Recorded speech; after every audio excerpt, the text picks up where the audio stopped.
No ano 712, no Império, outro estranho rumor abala o Império Eckar diz que a obra de um famoso escultor é dotada de poderes sobrenaturais. Esta estatueta é abençoada pela deusa Ênix. No quarto de uma viscondessa que não se podia levantar da cama devido a uma doença grave, a estatueta foi colocada numa cômoda próxima e, passados apenas 2 dias, a sua saúde melhorou e a história tornou-se famosa entre os aristocratas.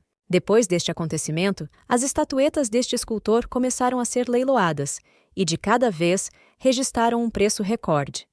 Possuíam não só um poder milagroso, mas também uma beleza artística. Por fim, o rumor sobre as estatuetas e o seu criador chegou ao templo da deusa da cura. Para verificar a veracidade deste rumor, o templo enviou sacerdotes e, em breve, a identidade do escultor tornou-se clara. O verdadeiro escultor que chocou o império era a noiva velada do famoso arquiduque Rahan el-Khanox. É espantoso como as mãos de uma aristocrata tão delicada puderam fazer uma escultura tão magnífica. Ninguém esperava que o mestre pudesse ser uma rapariga frágil. Os acontecimentos deslocam-se para a propriedade do conde de Brick. Um homem surpreendido olha para o arquiduque e, com um ar perplexo, pergunta o que é que Sua Excelência acabou de dizer. Está claramente perplexo com o que ouviu e não acredita no que está a ouvir. Diz que deve ter percebido mal o que ouviu. O homem que está ao seu lado chama-lhe pai. Tem uma caneca de chá na mão e as suas mãos tremem tanto que o chá está prestes a derramar-se sobre os seus pés, mas uma força desconhecida impede que a dor lhe queime os pés. O arquiduque olha para o conde Brish e diz-lhe que pode repetir. A filha do conde Brish está ao seu lado e não compreende por que é que o pai fica tão surpreendido com tal notícia. Os acontecimentos fazem-nos recuar 20 minutos.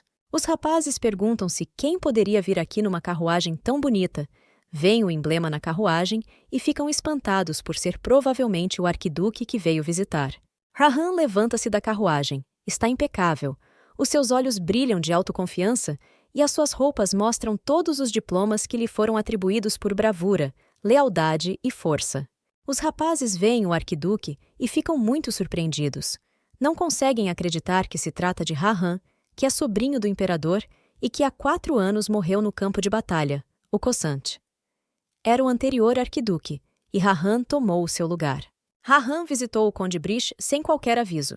Agora, Rahan senta-se à frente do conde Brish e diz que pode voltar a fazê-lo. Neste momento, o conde Brish está muito preocupado e o seu filho tenta acalmá-lo. O arquiduque bebe chá calmamente com olhos predadores e diz que quer fazer o pedido de casamento corretamente, com o olhar inevitável no conde Brish e não promete nada de bom.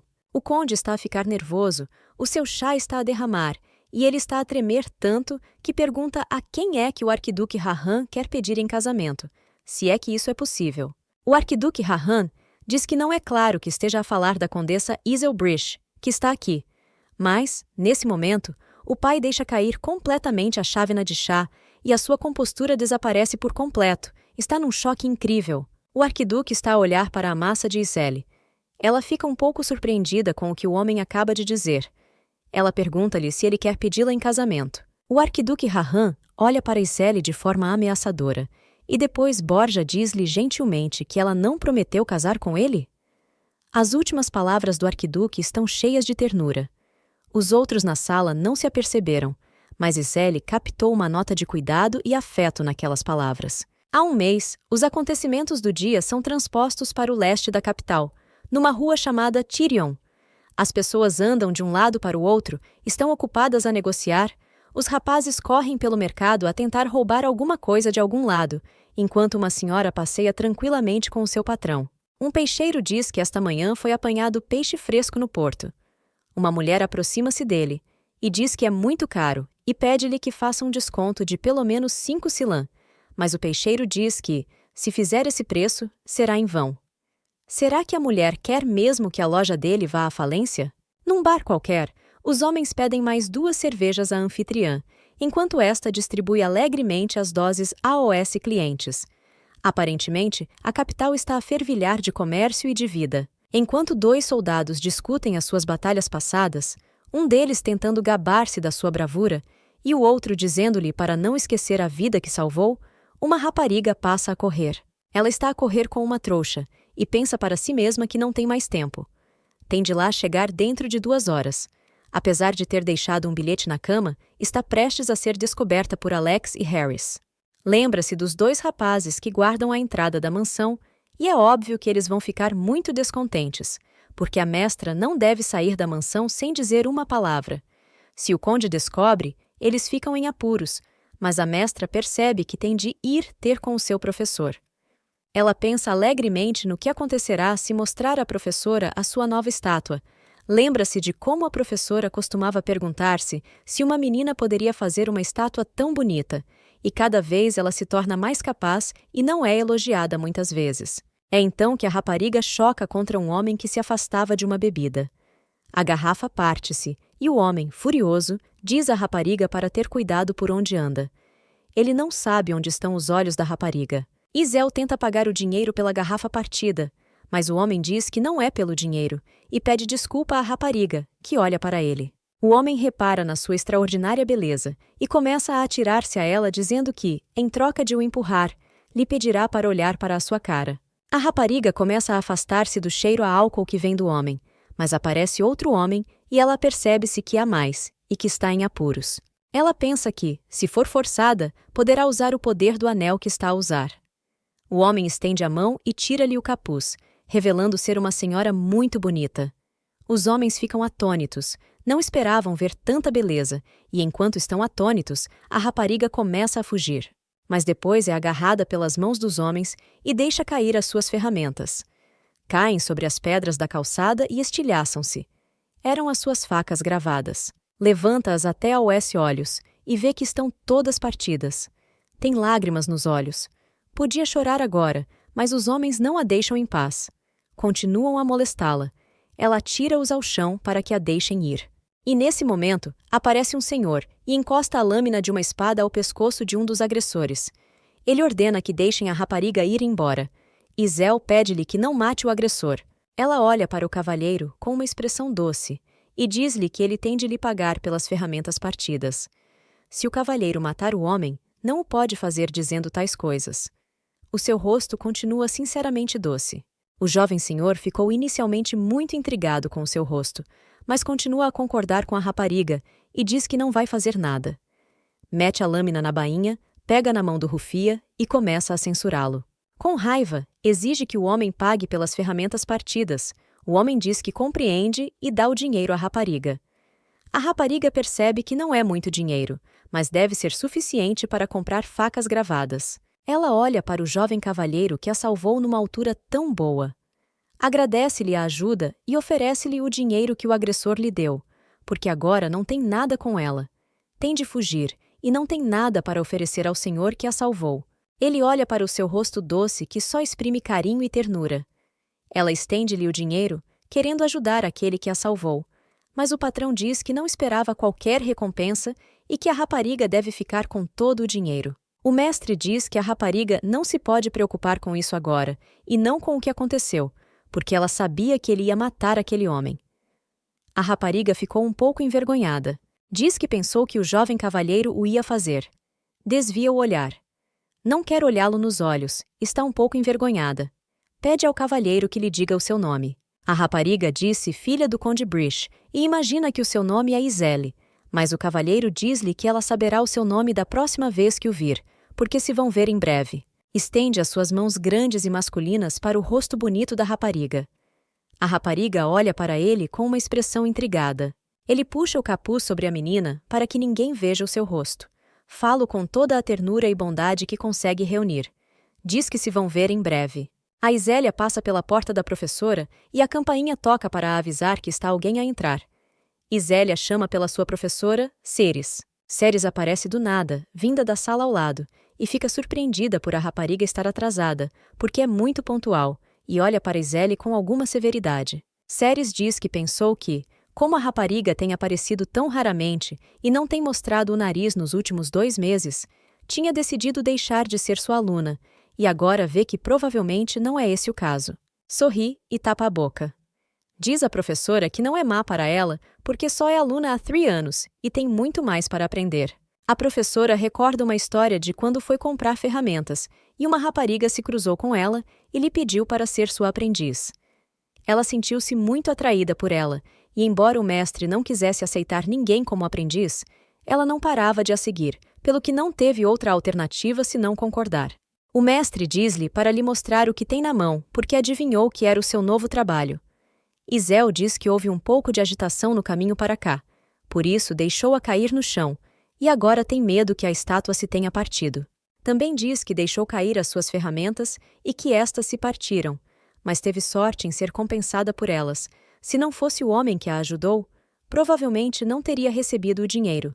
Teve muita sorte em encontrá-lo, e ele ter decidido ajudá-la. Caso contrário, as coisas poderiam não ter corrido como planeado. Ela lembra-se do olhar dele. Os seus olhos com pupilas invulgares e misteriosas da cor do ouro Isel, devia pelo menos ter tentado saber o seu nome com mais insistência. A rapariga é tirada das suas memórias pelo professor, que lhe diz que pode deixar a sua escultura aqui e que, se as suas ferramentas estiverem partidas, deve escolher uma melhor. Também é ensinada a dizer que ele não tem tempo agora e que ela deve vir mais cedo da próxima vez. A rapariga pega nos instrumentos do seu professor, acena a Milo e diz que, da próxima vez, virá mais cedo. Sai e veste o capuz para que ninguém veja quem é realmente, pois tem de esconder a sua identidade. O professor olha para a rapariga a fugir e apercebe-se de que o talento da rapariga é de um nível muito elevado e pergunta-se se a própria Isel sabe que ela tem capacidades tão extraordinárias. O professor olha para a escultura e pensa que o mais importante na criação de uma escultura é a percepção espacial e a iluminação. Isel está a criar uma escultura fazendo uma espécie de ritual à luz do sol, ou à luz artificial. Para dizer a verdade, Isel superou o professor durante muito tempo. É por isso que Isel é quem está a ensinar AOS saltos, e o professor toma-a como exemplo. Ela preenche o vazio com as suas mãos. Costumavam ter um diálogo como este. O professor dizia que Isel sabia a força que era necessária para fazer uma escultura. Mesmo alguns homens adultos não o conseguem fazer com uma mão tão pequena e fina. Mas Isel era muito assertiva. Os seus movimentos eram incríveis, e ela fazia o trabalho com muita força. O professor estava sempre a perguntar-se sobre isso. A professora olhava para a rapariga e perguntava-se se ela teria tomado algum medicamento para aumentar a sua força, porque era impossível acreditar que tal força pudesse ser usada por uma rapariga normal. Isel confessa e diz que a professora repara no seu anel, que à primeira vista é apenas um vulgar anel de prata, mas apercebe-se que é uma relíquia do deus chamado Caranvis. Este deus é famoso pela sua força e poder. Ele representa a guerra e a força. Ele e a deusa da esperança e da cura tomam conta do Império Ekar. A rapariga diz que o professor tem razão, mas que ela tem de usar este poder com cuidado, porque só pode usar o poder do anel por um dia. A professora diz que essas relíquias são reconhecidas pelo povo pelo seu poder sobrenatural e que na sua vida só ouviu falar de uma coisa dessas. Onde é que ela pode arranjar uma coisa tão magnífica? Isel diz com alguma relutância que este anel lhe foi dado pelo professor. Não compreende quem lhe daria um objeto tão caro e significativo, afinal é mesmo uma grande relíquia que tem poderes que podem até ser disputados, é preciso ser muito reservado com estas coisas. Isel desvia o olhar. É um grande segredo para ela. Guardou-o em segredo assim como a sua mágoa. Lembra-se de pedir para lhe ensinarem a fazer escultura, pois tornou-se muito importante na sua vida. Quer que o seu talento não seja desperdiçado e que possa realizar as suas esperanças e sonhos nas suas criações. Embora o professor estivesse relutante em aceitá-la como sua aluna desde o início, por alguma razão ele está preocupado com ela. Ele tem um caráter fraco e não sabe como ensinar pessoas dotadas. Depois, alguém entra na sua oficina e cai um sino. Ceres apercebe-se que lhe foi dado por Isel. Quem quer que tenha tido a coragem de o deixar cair, vira-se com raiva para o estranho. Ela vê o arquiduque Rahan, que diz que não se vêem há muito tempo. O seu sorriso é brilhante como sempre, irradia confiança e força. O professor não estava à espera de ver um convidado assim. O seu rosto estava claramente confuso. Rahan diz que o rosto do professor parece ter visto um fantasma. Ele não está feliz por ver um velho amigo? O arquiduque Rahan foi vitorioso no campo de batalha da Terra durante 3 anos e regressou à capital graças ao OS Mexericos. O povo de todo o império soube imediatamente do facto. O professor pergunta quando é que ele regressou. Rahan responde que regressou há uma semana. O professor brinca um pouco e diz que agora percebe por que é que há um cheiro a sangue na capital. Mas o arquiduque não se envergonha e diz que o professor continua a ter o hobby de se fazer passar por mulher. No início, o professor ficou muito surpreendido por se ter atrevido a fazer tal piada. Mas depois queimou o fogo e exigiu que Rahan se calasse. Não lhe cabe a ele julgar o professor. A vida é dele, e ele é que decide como se deve comportar. Ninguém lhe pode dizer o que fazer e quando o fazer. Agora é um homem livre. Ele cerra os punhos de raiva. Mas, na verdade, Rahan e Serertian estudam juntos na Academia Imperial há 6 anos, pelo que são amigos há muito tempo. O verdadeiro nome de Serertian é Serertian Taria, o único filho do Marquês de Taria. Rahan pergunta a Ceres se o Marquês ainda está zangado com ele. Mas a professora responde-lhe que ele não é o único filho da família. Ele também não sabe que Ceres faz esculturas. Rahan diz a Ceres para se lembrar que o país o protege, mas Ceres pergunta por que é que o país a protege. Mas Rahan diz com um sorriso que se ele pensa assim, Rahan virá aqui sempre que quiser. Diz a professora para não esquecer que Rahan é dono da maior parte da rua Tirion, incluindo a sua oficina. Ceres pode esconder o seu estatuto, mas será que lhe interessa vestir-se de mulher? Rahan interroga-se se Ceres quer mesmo ter um passatempo tão estranho. É realmente muito surpreendente, para dizer o mínimo. É como se Rahan estivesse a gozar com Ceres. Ceres aponta o dedo a Rahan e diz-lhe para se calar e olhar para si próprio. Ele foi para a guerra não por ser leal à sua pátria, mas para poder finalmente matar pessoas. Será que ele pensa que Ceres não sabe as suas verdadeiras intenções, porque Rahan é um psicopata que gosta de matar brutalmente os outros? O professor diz que qualquer pessoa pode compreender isto se olhar para o rosto de Rahan no momento da batalha, quando está a sangrar e a lutar contra vários adversários com a sua espada a cortar pescoços e braços. Nesse momento, ele parece mais terrível do que o próprio inferno. Se olharmos para ele nesse momento, pode parecer que ele está louco, embora o seu amigo saiba que ele é bastante normal. Mas para outros que não o conhecem bem, pode ser suficiente para concluir que ele não é normal. Ceres diz: quanto tempo é que ela vai esperar até que Rahan se decida a sair daqui? Rahan olha para uma das belas estátuas e diz que encontrou alguém recentemente. Será que é um dos alunos de Ceres? Ceres desliga a campainha nesta altura. Diz que Rahan tem razão, mas para si própria pensa: será que este louco nunca mostrou qualquer interesse por outra pessoa e agora está interessado em alguém? O professor vê o Rahan a olhar para Mal. A estátua com um olhar amoroso. Nunca o tinha visto assim antes. Por que é que ele está a fazer isso? Será que comeu alguma coisa errada? O professor fica arrepiado. Que olhar é esse? Rahan pergunta ao professor sobre a estátua. Provavelmente vai ser leiloada. O professor diz que ele tem razão e que será leiloada no próximo mês.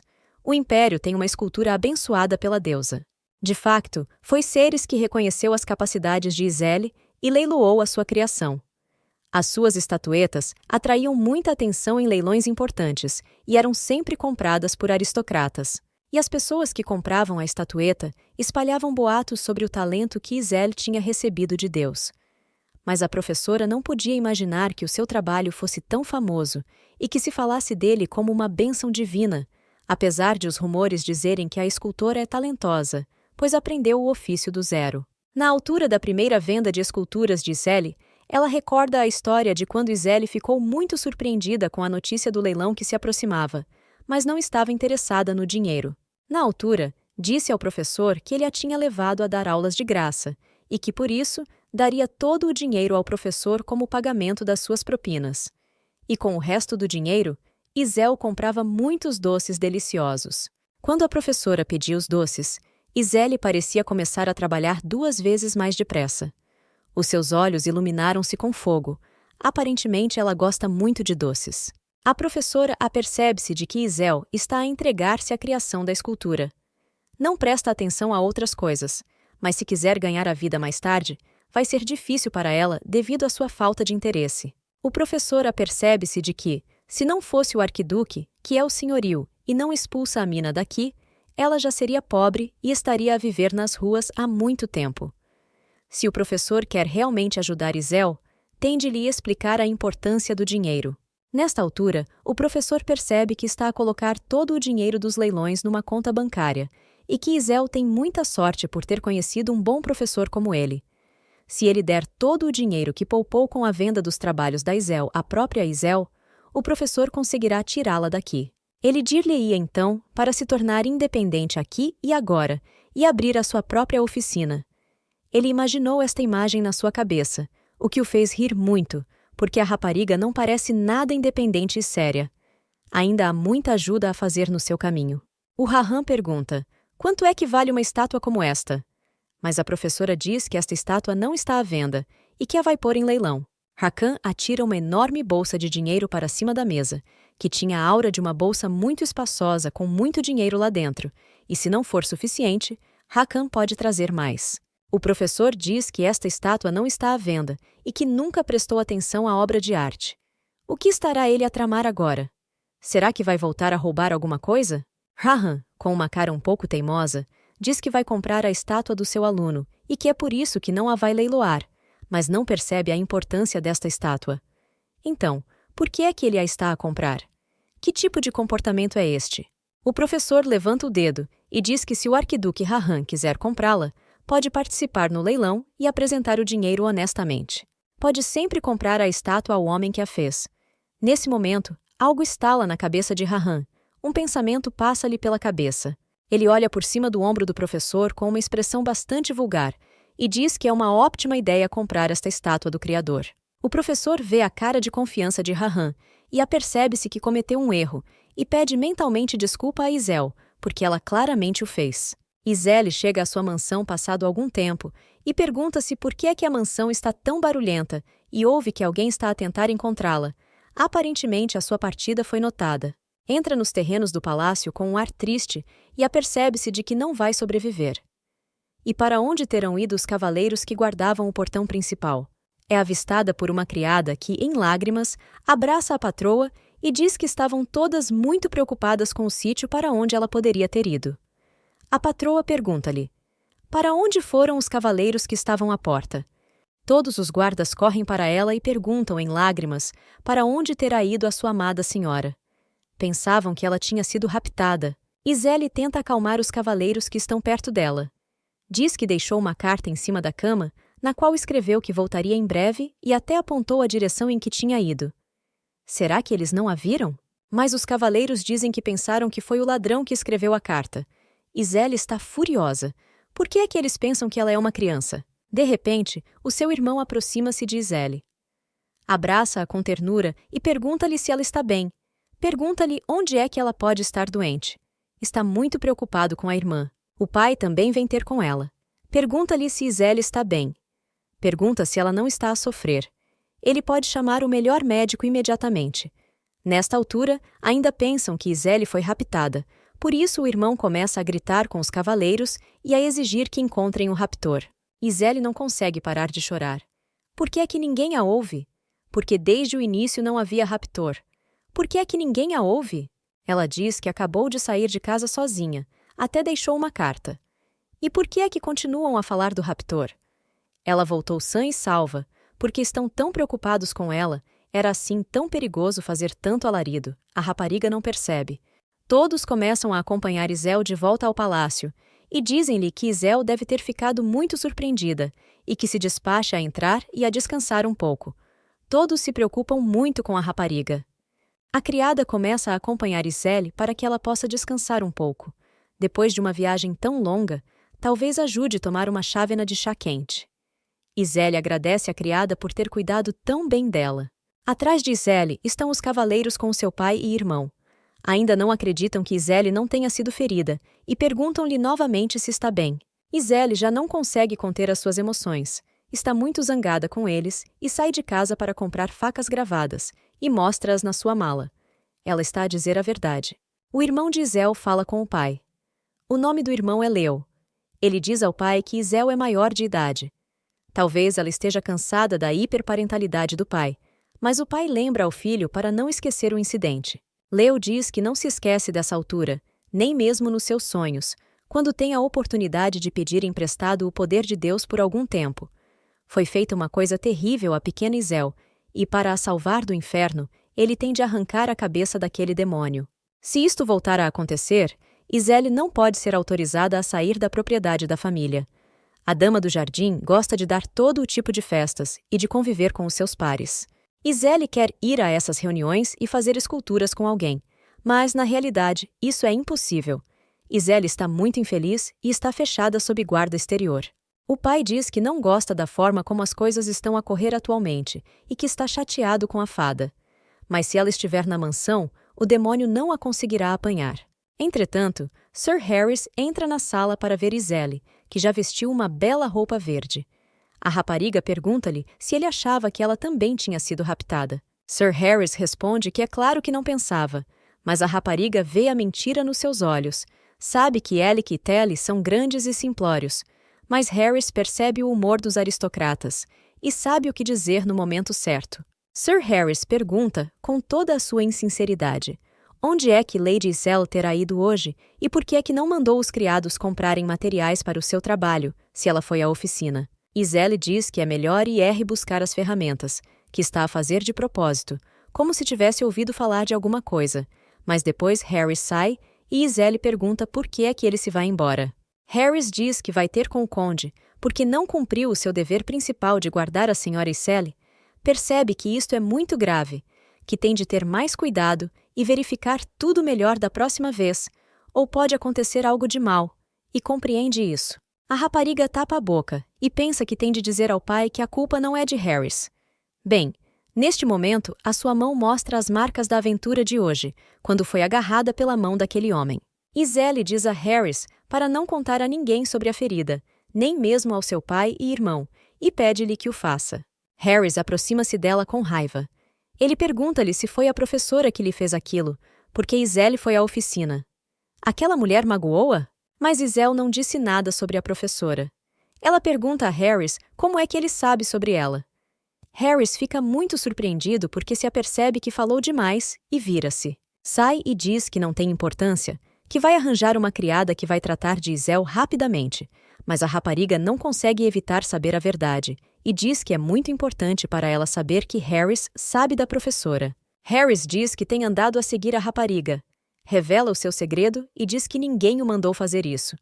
E Harris não contou ao irmão nem ao conde. Iselle diz que a professora não tem nada a ver com as nódoas negras. Foram causadas por uma pequena discussão a caminho da oficina. Iselle já resolveu a disputa, por isso não precisa de se preocupar com isso. Iselle pensa no seu salvador que a salvou, e depois ele diz que, da próxima vez que se encontrarem, vai chamar-lhe o seu nome, e a rapariga não vai conseguir esquecer o seu olhar durante muito tempo. Ela percebeu o que ele estava a dizer. Não era uma promessa vazia de se encontrarem novamente. Mas por que é que ela está a pensar neste homem? E por que é que o seu coração está tão pesado? Harris diz que não é nada de preocupante, mas que tem de fazer alguma coisa. Provavelmente terá de informar o conde. Mas a rapariga interrompe o seu discurso com um belo sorriso no rosto e diz que sabe tudo, e que Harris não se deve preocupar tanto e que terá muito cuidado da próxima vez, prometendo que não voltará a acontecer. Harris, envergonhado, não quer mostrar a cara, vermelho de emoção. Diz a Iselle para pôr pomada na ferida e fazer uma ligadura no pulso. Pensa para si próprio que esta cara inofensiva faz toda a gente feliz. Como é que ele não pode confiar nesta rapariga? Os acontecimentos levam-nos ao Palácio Imperial. As suas grandes muralhas estão envoltas em graça e esplendor. O jardim é o lar de algumas das plantas mais raras do continente. Disse que até os pássaros cantam de uma forma especial. Sua Majestade, o Imperador Terban de Ekar, está surpreendido com o facto de o próprio Rahan ter pedido uma audiência. Ouviu dizer que algo de significativo aconteceu no campo de batalha de Terbe, e que Rahan devia ser recompensado pelos seus serviços. Rahan diz com alguma calma que vai receber a recompensa e que não vai regressar à guerra. O imperador fica estupefacto. Como é que ele pode ser tão rude com ele? E pergunta-lhe se vai viver na capital. O arquiduque Rahan diz que não é uma má ideia. O imperador pensa para si próprio que o seu único sobrinho está sempre a fazer aquela cara de mal. Em criança, costumava rir-se e ser uma criança doce. Mas agora cresceu e tornou-se um homem repulsivo. O imperador lembra-se de como costumava embalá-lo nos seus braços. Ele costumava deixar o pequeno duque Raham e eles costumavam rir-se juntos. Nessa altura, era uma época muito boa. O imperador diz que, em criança, Raham gostava muito de chá preto e que selecionou especialmente as suas variedades favoritas para esta audiência. Mas Raham responde que não bebe chá e agradece ao imperador a oferta. O imperador olha para ele e pensa que nunca tinha estado tão ligado a ele. O que é que aconteceu? Não consegue perceber por que é que este rapaz se interessou pela guerra. Raham diz com toda a seriedade que, desta vez, está a pedir um banquete para celebrar a sua vitória, o que não é do seu feitio, mas o imperador não pode recusar-lhe este favor. Os acontecimentos levam-nos à propriedade da família Brish. Isel diz que recebeu uma carta. É um convite da família imperial para o banquete. A rapariga fica muito surpreendida porque se trata de um convite verdadeiro. A criada diz que o conde e o Sr. Léo ainda não sabem e que ela é a primeira a abri-la. A rapariga pergunta se é Sua Majestade o Imperador em pessoa que está a convidar a jovem, e os seus cavaleiros guardas ficam surpreendidos. Até esta altura, a SRA. Isel nunca tinha ido a um banquete. Os aristocratas ficaram curiosos e enviaram um convite desconhecido da condessa Brish. O conde Brish e Leo Brish não deixariam que um único convite chegasse a Iselle. Bloqueariam o caminho a qualquer um que tentasse aproximar-se da sua Iselle. Desembainhariam as suas lâminas e lutariam pela sua menina. Ninguém se atreveria a fazer-lhe mal. Teriam de ser fortes para o bem dela. Este convite é diferente dos outros, porque foi enviado pelo próprio imperador, e Iselle vai dar um banquete na próxima semana no Palácio Imperial. Iselle não quer ir se o seu irmão e o seu pai forem contra. Não gosta de eventos ruidosos. Mas como é que ela pode recusar um convite do próprio imperador? Um dos cavaleiros diz que o banquete será provavelmente realizado em honra da vitória do arquiduque Raham, e que ele será felicitado por ter ganho a guerra. Isel fica surpreendida por saber que no seu país houve uma guerra durante 10 anos seguidos, e que o arquiduque Raham é o herói dessa guerra, que derrotou os inimigos, e que aparentemente a rapariga que fica em casa não sabe muitas coisas sobre o que se passa no mundo. A empregada diz que o arquiduque não só ganhou a guerra, como também possui territórios que são várias vezes maiores do que a capital. O povo do império chama-lhe o Deus da Guerra, e ele é invencível. Iselle está muito feliz por o arquiduque ser um homem tão brilhante, mas os cavaleiros dizem que ele não é nada disso, pois Iselle não ouviu rumores de que ele é um demônio louco, sedento de sangue e simplesmente horrível. Harris tenta explicar que o cavaleiro Alec teve de lidar com o arquiduque e a sua tropa, e é por isso que está a agir assim agora. Perguntam à senhora se vai ao banquete no palácio do imperador, que se for convidada pelo imperador, não pode recusar a oferta. Todos os criados ficam espantados e dizem que Isel não se deve atrever a fazer isso porque é demasiado perigoso. Alec pede, em lágrimas, à patroa que recuse quando a convidam para dançar e que não discuta com as outras raparigas. Iselle fica muito confusa com as suas palavras e pede a Harris que a ajude. Infelizmente, os cavaleiros não podem assistir ao banquete propriamente dito. O conde chama-os e eles têm de sair. Iselle fica sozinha com a criada. Quando estão a sair, Harris diz que Alec está a exagerar um pouco. Por isso, que a rapariga não leve as palavras dele tão a sério, mas que a deixe ir. A fada vai pensar bem se vai ou não ao banquete. Harris pede a Isel que não fale. Bem, quando Isel tenta saber por que é que ela se comporta assim, Harris diz que é melhor ela nem sequer olhar na direção dele. Ele diz que, para sua própria segurança, Iselle deve manter distância de Raham e vai embora. Iselle não percebe por que é que a sensata Harris está a fazer tanto alarido com este convite. Ela pede à empregada que guarde o convite. Iselle apercebe-se que no banquete, o pai e o irmão vão estar sempre com ela.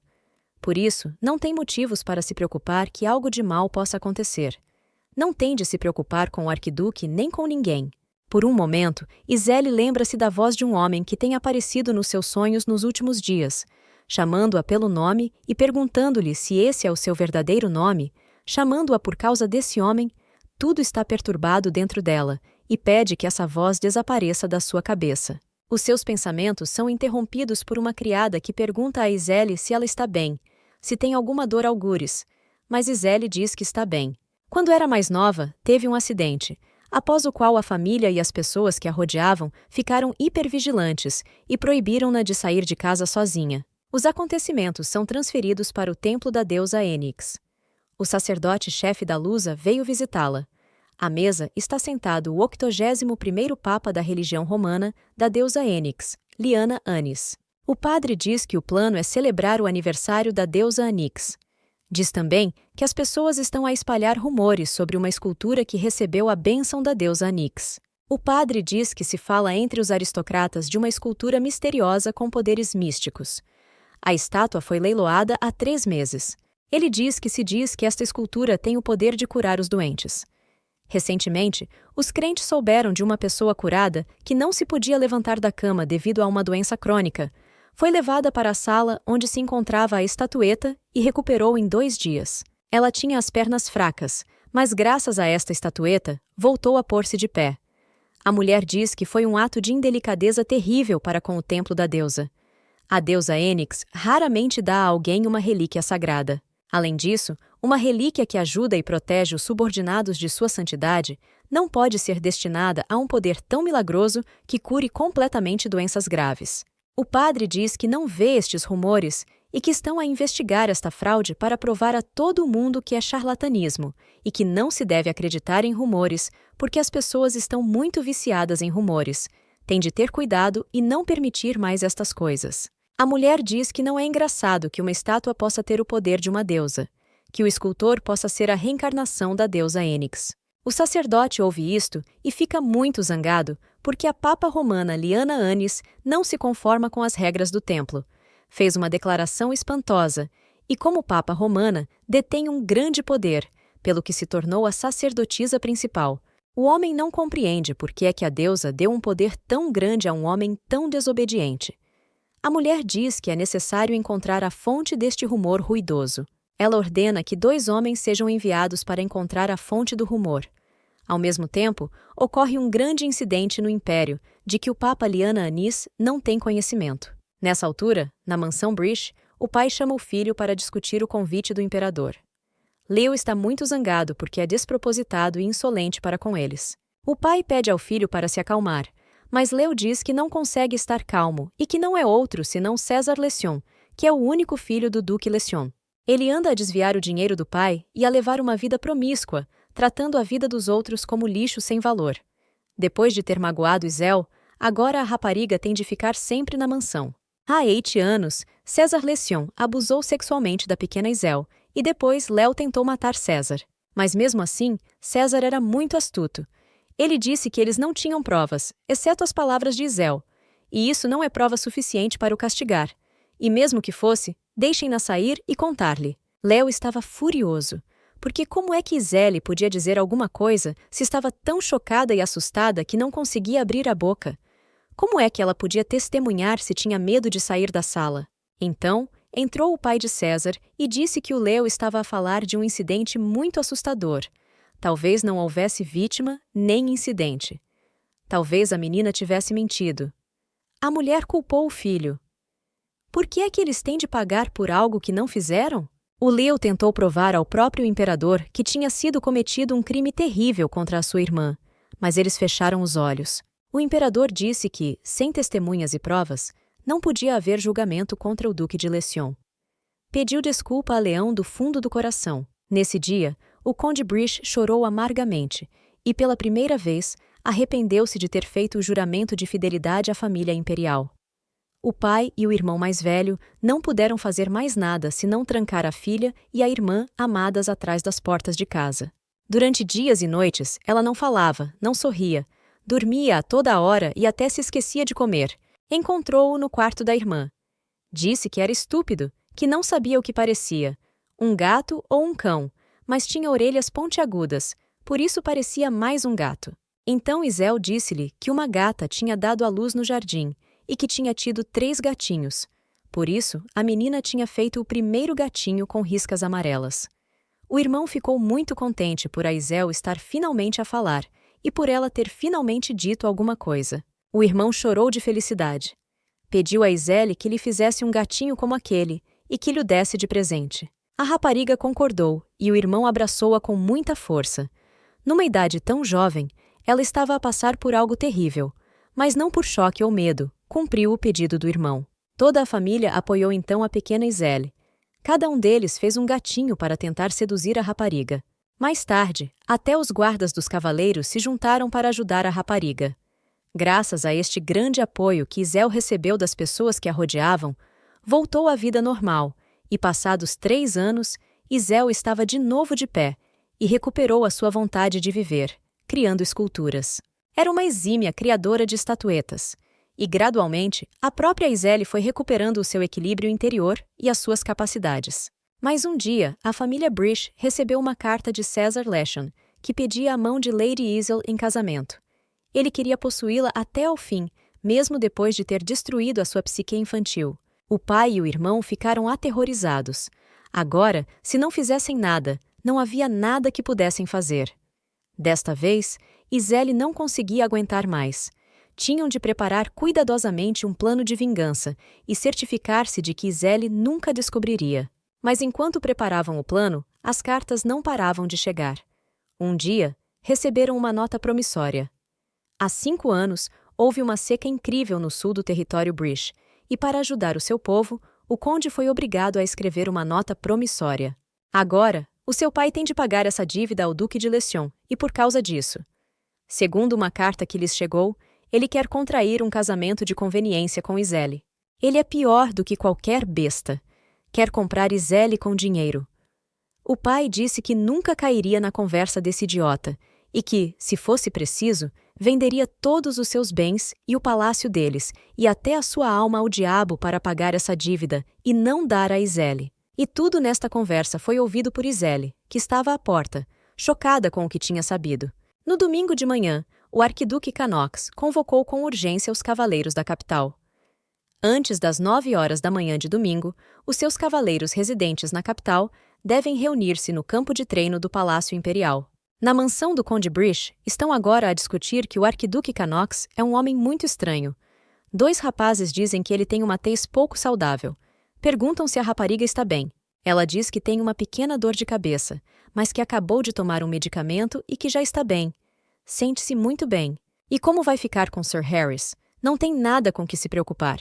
Os rapazes estão a ficar zangados porque o Duque Canox é um psicopata. Não compreendem como é que ele pôde ter uma ideia tão louca de fazer um recrutamento de emergência num domingo de manhã, neste país sem lei. Nessa altura, um dos rapazes pede a Harris que troque com ele, porque ele pode ficar a guardar a jovem.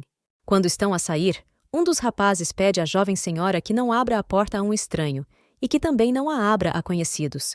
A patroa pergunta a Sir Harris: "O Sr. Alec é sempre assim tão animado?"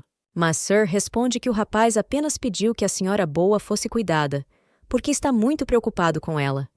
A rapariga fica envergonhada por ele estar preocupado com ela. De repente, a senhora faz um pedido ao rapaz.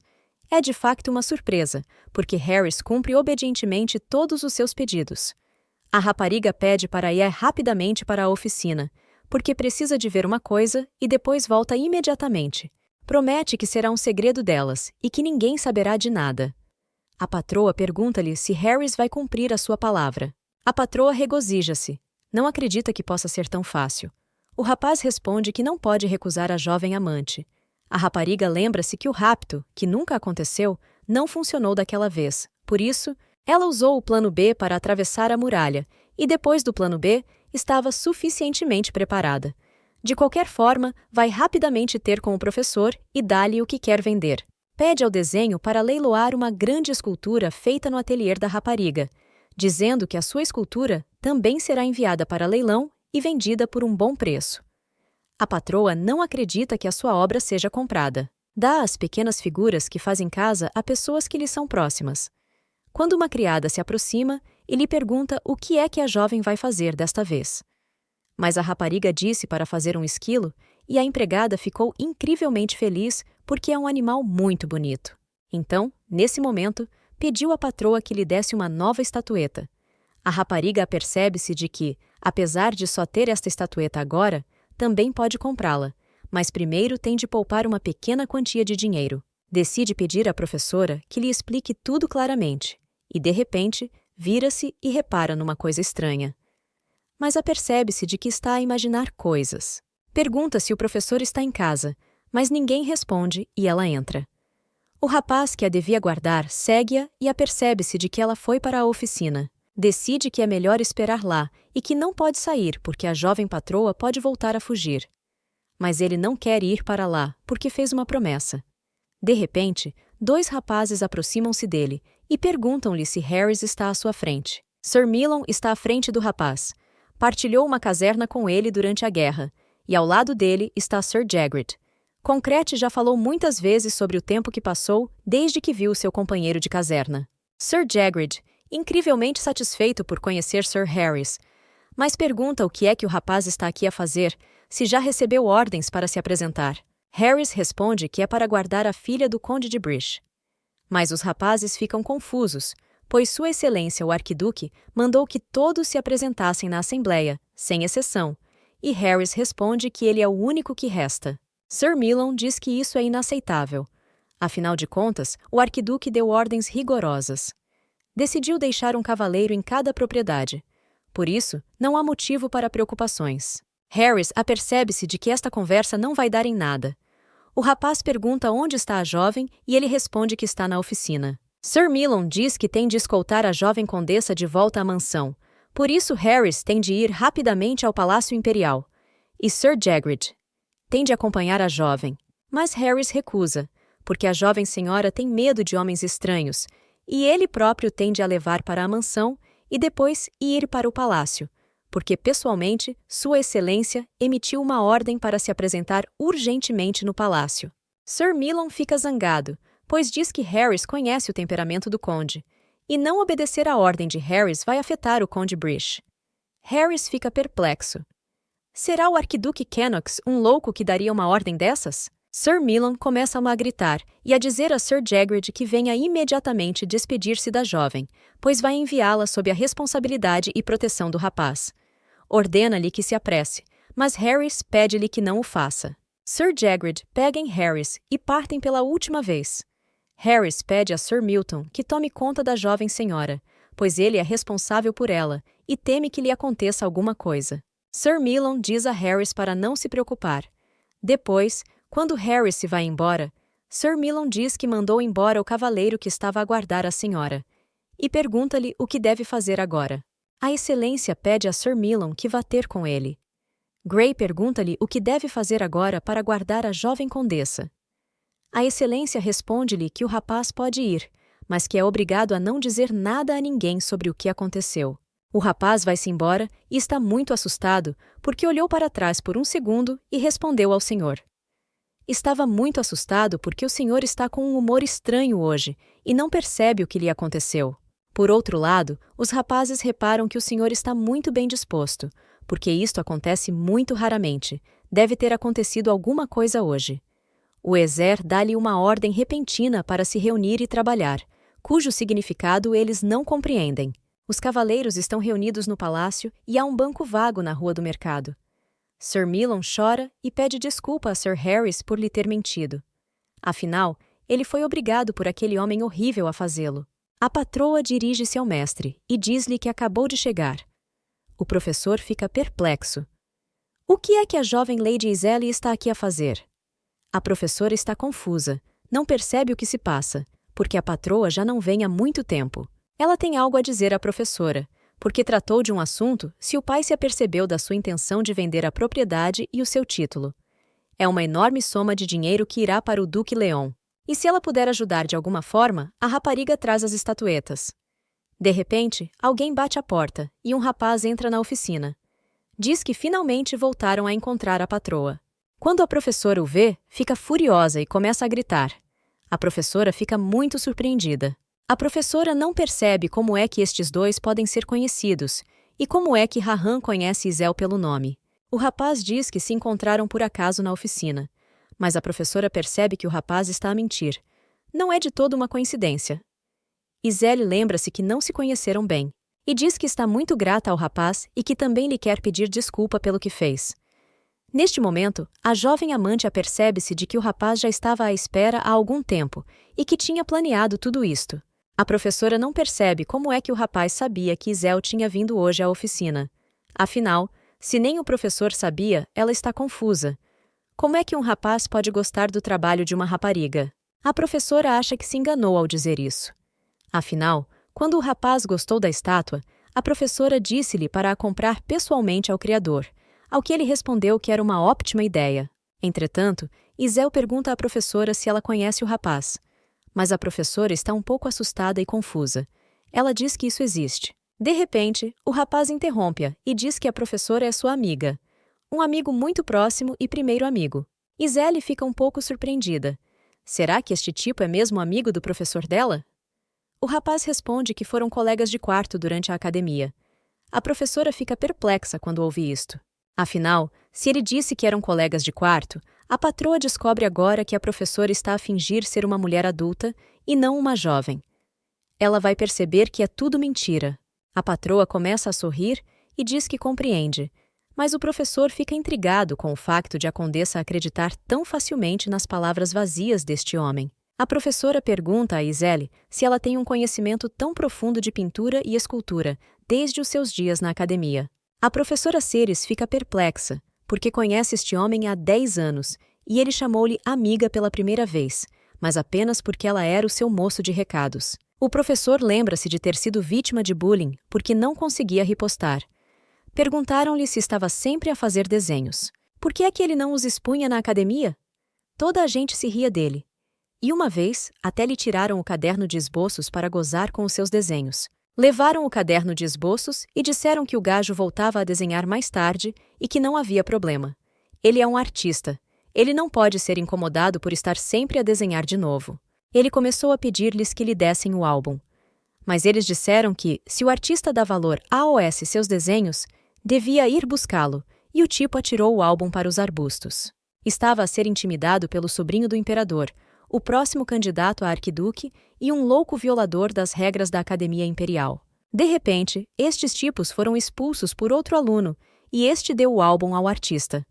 Mas então o professor não sabia que ele se tornaria seu criado. Pediu a Sererchen que lhe trouxesse água porque tinha sede, e quando o rapaz não percebeu por que é que tinha de o fazer. O rapaz disse que era porque ele o ajudava. E então o professor apercebeu-se que, quando fugiu da raposa, encontrou um verdadeiro tigre feroz e começou a levar-lhe comida. Pediu ao rapaz que roubasse pão e queijo da cantina. Estava zangado porque já tinha sido apanhado uma vez e colocado em prisão domiciliária. Também obrigava o miúdo a corrigir os trabalhos por ele nas aulas. Mas quando os professores repararam que o miúdo estava a mentir, ficaram muito zangados com ele. E este diabo em forma de homem estragou toda a sua vida acadêmica, e este verão derreteu-se como um gelado. Por isso começou a mostrar emoções porque a jovem CRA. Isel apareceu à sua frente. Este homem também repara que a rapariga tem uma pele feia. Ele pergunta se a professora está a trabalhar demais. Mas o professor começa a ficar zangado. Só pensa que tem má aparência e sente-se mal. Mas ninguém repara nisso, e ninguém se preocupa com ele. Nessa altura, o cavalheiro pergunta se a condessa está com febre, porque é algo que não lhe parece saudável, e o professor não consegue acreditar que testemunhou tamanha bondade da parte do rapaz. O rapaz pergunta a Iselle se o professor não o está a torturar com a escultura, mas a condessa responde que não, que gosta de tudo, porque é a sua atividade preferida e não se cansa. Intrigada. Será que o rapaz come alguma coisa de errado, porque está a agir de forma incrivelmente estranha por alguma razão? Nesta altura, ele também oferece à senhora uma chávena de chá quente. E nesta altura, o rapaz tem uma expressão alegre no rosto e os seus olhos brilham. A professora fica intrigada, porque como é que uma pessoa assim pode ter uma cara assim? Nessa altura, o rapaz vira-se para o professor. Pede-lhe que dê à senhora uma chávena de chá quente, porque a senhora precisa de beber algo quente, e até disse a palavra por favor. O professor lembra-se que aquele foi o dia mais assustador que já viveu, e que, depois de ver a cara do rapaz, não vai dormir esta noite, e até se arrepiou. O professor está confuso. O tipo não está envenenado porque está a agir de forma estranha, e o professor não percebe. Será que o tipo quer mesmo comprar uma estátua da senhora? Porque quando foi à loja, pediu essa estátua. Também disse ao professor para não a pôr em leilão na altura. O professor ficou furioso e não acreditou no que ouviu. O professor não se apercebeu há quanto tempo este tipo se interessava por esculturas, mas de repente, ouve alguém chamá-lo. De repente, vira-se e vê alguém a chamá-lo. De repente, vira-se e vê um tipo mesmo à sua frente. fica incrivelmente assustado com a surpresa e pergunta-lhe por que é que ele veio aqui. O professor pergunta-lhe por que é que ele veio até aqui. Ele fica obstinadamente à sua frente e pergunta-lhe. Não há nenhum assunto urgente com o professor. Mas o professor pergunta-lhe por que é que ele tem de ter tanto medo, porque já traz o chá que lhe pediram, e não percebe por que é que ele tem de se comportar assim. Mas o rapaz pergunta se o professor disse que ele tinha de se ir embora imediatamente. O professor fica perplexo porque não disse isso e não ia dizer isso. Mas repara no olhar do miúdo que diz que ele tem de alinhar.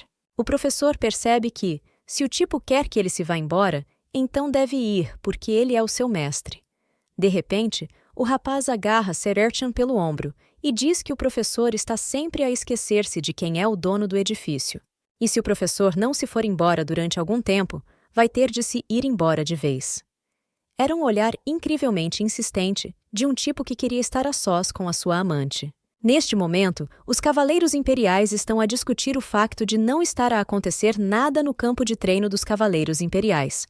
Acham estranho porque a Excelência ordenou que se reunissem neste local e não o encontram em lado nenhum. De repente, o vice-capitão chega e vê Sir Daemon ali parado. E pede desculpa pela sua indelicadeza, mas pergunta onde está agora Sua Excelência o Arquiduque Canox. Mas Daemon responde que, devido a um assunto urgente, o arquiduque está um pouco atrasado. O vice-capitão pergunta por que razão estão a deixar os cavaleiros à espera. Mas Sir Daemon responde que se trata de um assunto muito importante. Assim, o vice-capitão toma a iniciativa e ordena ao resto dos cavaleiros que esperem um pouco mais e à segunda divisão que espere a postos. De repente, a consciência de Sir Daemon começa a apoderar-se dele e ele pede mentalmente desculpa a Sir Lew, pois a reunião de hoje não faz sentido. Porque o arquiduque louco ordenou esta manhã que todos os cavaleiros imperiais se reunissem no campo de treino. Emitiu uma ordem urgente para os convocar por toda a capital. O arquiduque ordena que os cavaleiros permaneçam ali até ao pôr do sol, para que fiquem sentados e não vão a lado nenhum. E o próprio arquiduque vai-se embora. O rapaz pergunta a Sua Excelência para onde vai, se foi ele quem ordenou a reunião. Mas o arquiduque responde que sabe da reunião, e diz ao rapaz para fazer exatamente o que ele mandou, porque é a sua ordem que todos devem obedecer. O rapaz está furioso, não compreende como é que tem de cumprir esta estranha ordem e manter toda a gente naquele lugar sem o próprio arquiduque. Os cavaleiros não entendem por que é que foram convocados tão cedo no seu dia de folga. Mas Sir Daemon percebe que lhe foi ordenado que mantivesse todos os cavaleiros naquele local até ao pôr do sol e não há nada que possa fazer, não tem escolha, porque foi uma ordem do arquiduque. Os cavaleiros estão ressentidos por nem sequer terem tomado o pequeno almoço hoje. Sir Daemon está confuso, não percebe que desculpa tem para deter todos os cavaleiros. Pensa em mandar os cavaleiros arrancar todas as ervas daninhas do campo de treino. Nessa altura, o arquiduque leva chá à senhora. Ela agradece ao rapaz e pergunta-lhe se não aconteceu nada de mal ao professor. Nessa altura, Sir Ercan sai e diz que precisa de ir com urgência, porque se lembrou que tem de terminar um assunto incrivelmente importante e está com pressa. O arquiduque fica zangado porque diz que não há necessidade de pensar no professor agora. Mas a senhora repara que o professor tem uma aparência pouco saudável e supõe que ele não está bem. O duque repara que a patroa e o professor são muito próximos. Ele diz à rapariga que, visto de fora, eles parecem ter uma relação mais próxima do que a de um aluno e professor normais. Afinal, ela e a professora não são amigas há 10 anos, como o arquiduque. A condessa repara que o rapaz tem sido muito prestável. Continua a não saber o nome dele. Está confusa. Nessa altura, o rapaz diz que se chama Rahan, porque, uma vez que se reencontraram, devia dizer à senhora o seu nome. Em resposta, a rapariga diz que se chama Izel. Ao ouvir o nome do rapaz, a rapariga fica muito surpreendida e com os olhos redondos. O arquiduque pergunta-lhe por que é que a rapariga está tão surpreendida por ouvir o nome dele. Mas a rapariga diz que não foi o nome. Pensou que o rapaz tinha lido o seu pensamento, porque ela só queria perguntar-lhe o nome. Mas o rapaz diz que, se a rapariga quiser, ele consegue mesmo ler-lhe a mente. Izel responde que se sente muito desconfortável. É por isso que é melhor não o fazer. Os dois estão a namoriscar. A patroa diz que quer pelo menos pagar ao rapaz agora. O duque concorda com a gratidão da rapariga por antecipação e diz que gosta da escultura da patroa. Ela fica muito surpreendida e pensa que se trata apenas de um mal-entendido, e nesse momento, sente-se incrivelmente envergonhada. Pergunta-lhe se o Rahan quer ver a sua escultura. Nessa altura, o rapaz responde que Ceres já lhe contou tudo. A rapariga diz que é um pouco tímida para mostrar o seu trabalho a estranhos, mas Rahan diz que, se a rapariga se sentir desconfortável ao pé dele, não o pode fazer. Por isso, pergunta se a rapariga lhe pode dar uma estatueta, e que ficaria muito feliz se ela o fizesse. Iselle pergunta o que é que o duque quer que ela represente exatamente. Mas o rapaz responde que gosta de tudo o que é feito pelas mãos incrivelmente belas desta jovem. A senhora levanta-se subitamente da cadeira e diz que vai buscar as ferramentas e os materiais. Ela não compreende e sente-se muito estranha. O que acontece é que, de cada vez que ele lhe fala, a rapariga fica muito desconfortável e está envolta em excitação. Vai ao quarto buscar os materiais e o arquiduque está à sua espera. Quando a rapariga regressa, repara que o rapaz limpou a mesa e diz que o fez para que a rapariga se sentisse mais confortável. Iselle diz que o rapaz é incrivelmente cortês e atencioso. O rapaz responde que viveu a vida de militar durante muito tempo e que, por isso, tem o hábito de se preparar com antecedência. De repente, a rapariga apercebe-se de que algo está errado e pergunta ao rapaz. Mas o rapaz repara numa nódoa negra no pulso da rapariga. Pergunta-lhe se foi causada acidentalmente nesse mesmo dia. A rapariga diz que sim, mas a nódoa negra está quase a desaparecer e já não dói, porque todas as feridas cicatrizam muito rapidamente e ela não tem problemas com isso. Rahan está zangado e diz que sabia que tinha de cortar os 2 braços e as 2 pernas. Bem, quando a rapariga reparou na cara de zangado do rapaz, perguntou-lhe do que é que ele estava a falar. Mas o rapaz finge que não aconteceu nada. O rapaz pergunta à rapariga o que é que está no cesto que ela trouxe. Começa a ficar zangado e pergunta se a patroa trouxe um bolo de bolacha ou algo do gênero para o Ceres se sentir bem. Mas a rapariga lembra-se que se tinha esquecido do objetivo exato pelo qual tinha vindo a esta oficina para ver a professora e agora está confusa. Na cabeça do rapaz, ele só pensa que tudo está a acontecer como ele pensava, e que o professor e a patroa têm uma relação invulgar entre professor e aluno, e que Sir Ershan lhe mentiu. Mas como é que ele podia? A rapariga não sabe se deve dizer ao Sr. Rahan que veio pedir ao professor para vender o seu trabalho, mas, nesse momento, responde que não veio ter com o professor por causa desse cesto. Afinal, por mais esculturas que faça, não consegue pagar o preço. Nem mesmo a venda do terreno e do título de propriedade será suficiente para tudo isso. E ela não pode ficar de braços cruzados. Nessa altura, o pai diz que fará tudo para manter a filha, mesmo que isso signifique trair o imperador. Iselle apercebe-se que se realmente se casar e se suportar este homem, será impossível, e a rapariga começa a chorar. Rahan pergunta se a rapariga está bem e pede-lhe que respire calmamente, que relaxe e que não se preocupe. Pede a Iselle que inspire e expire profundamente. Pergunta-lhe como é que a rapariga se sente agora, porque estava muito assustado com ela. A rapariga diz que se sente melhor agora, agradece ao rapaz pelo seu apoio e ajuda, mas ainda tem lágrimas nos olhos. Ela percebe-se que o rapaz a ajuda sempre e que está sempre lá para ela quando está a passar por um momento difícil. Rahan pergunta o que mais pode fazer pela patroa, porque quer ajudá-la e está preocupado com ela. Ele volta a dizer que ela tem má aparência.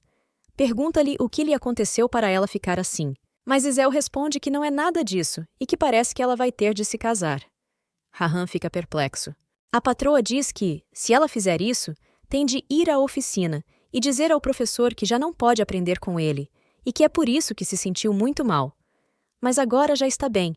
Mas parece que hoje não vai poder fazer a estátua para o mestre. Pede desculpa e, da próxima vez, será mais enérgica para cumprir a sua promessa. Volta a pedir desculpa.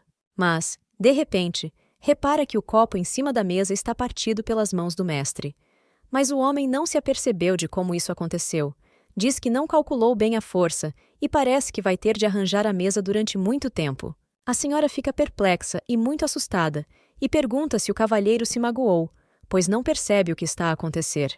Rahan responde que lhe dói um pouco a mão, mas não é nada. A rapariga pede ao rapaz que a deixe ver a mão. Iselle diz para esticar os músculos e depois o rapaz vai sentir-se muito melhor e o braço vai deixar de doer. A rapariga massaja o braço do rapaz. Diz que o irmão mais velho lhe pede muitas vezes para fazer isto e que, por isso, sabe fazê-lo na perfeição. Ela acaba de amassar os músculos e pergunta como é que o rapaz se sente agora. Mas o rapaz está muito envergonhado e as suas bochechas estão coradas quando a rapariga se apercebe do que acabou de acontecer. Ela também está muito envergonhada. Ela diz que está muito embaraçada e que não sabe o que dizer agora. Diz que está muito envergonhada e que não sabe o que dizer, porque já o fez tantas vezes ao irmão, e por isso agora já não é hábito e pede desculpa por ter deixado o cavalheiro embaraçado. O rapaz encosta a mão à dela e a rapariga repara que a mão continua a doer. Ela diz que, por causa da luva, a massagem não funcionou corretamente e sugere ao rapaz que a tire. Rahan tira a luva e a rapariga começa a massajar-lhe a mão para a fazer sentir muito melhor. A rapariga continua a massajar o rapaz. Estão sentados à mesa e o rapaz diz à rapariga que estavam a falar do problema dela. O arquiduque quer ajudar a rapariga e diz-lhe que, se ela precisar de ajuda, pode vir ter com ele em qualquer altura e que é obrigatório. Mas Gisele diz o que disse hoje, que o rapaz já a ajudou o suficiente para fazer o que pode. Nesta altura, o professor sai da oficina e fica furioso. Diz que Rahan é um psicopata e não percebe que outros assuntos urgentes tem e o que deve fazer agora que foi expulso da oficina. Sererchan está furioso e diz que o tipo expulsou o dono da casa e que o dono da casa lhe pertence e que este tipo é um senhorio imoral. Apesar de o homem estar grato ao Rahan por lhe ter dado a oficina, para que ele não ficasse sem casa. Mas o professor não percebe o que Rahan está a fazer e por que é que o expulsou da oficina e o deixou sozinho com o seu aluno. Ele apercebe-se de que há algo de errado. E se alguém morrer perto deste homem, ele nem sequer pestaneja. Rahan só mostrou interesse uma vez, e isso foi no final do seu segundo ano na academia, quando Sererchan voltou a perguntar ao Lorde onde é que ele ia em vez de ir às aulas. O rapaz disse-lhe que tinha algo para encontrar.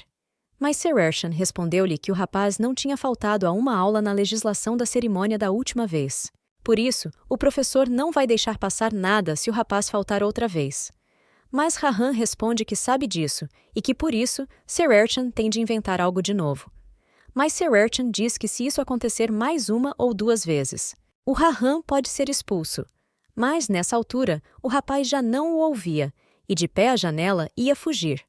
Por isso, sai sempre do dormitório e vai à procura de alguma coisa. Nessa altura, Rahan sai da oficina e diz que vai entregar a rapariga Isel ao professor. Ele tem de se ir embora agora. Isel pergunta ao professor onde é que ele foi e ela pergunta-lhe se o professor já resolveu o seu assunto urgente. A rapariga fica contente por o professor já ter regressado. Sererchan responde que resolveu parcialmente o seu caso. Mas o professor lembra-se que não tinha para onde ir e que estava apenas a andar de um lado para o outro para matar o tempo.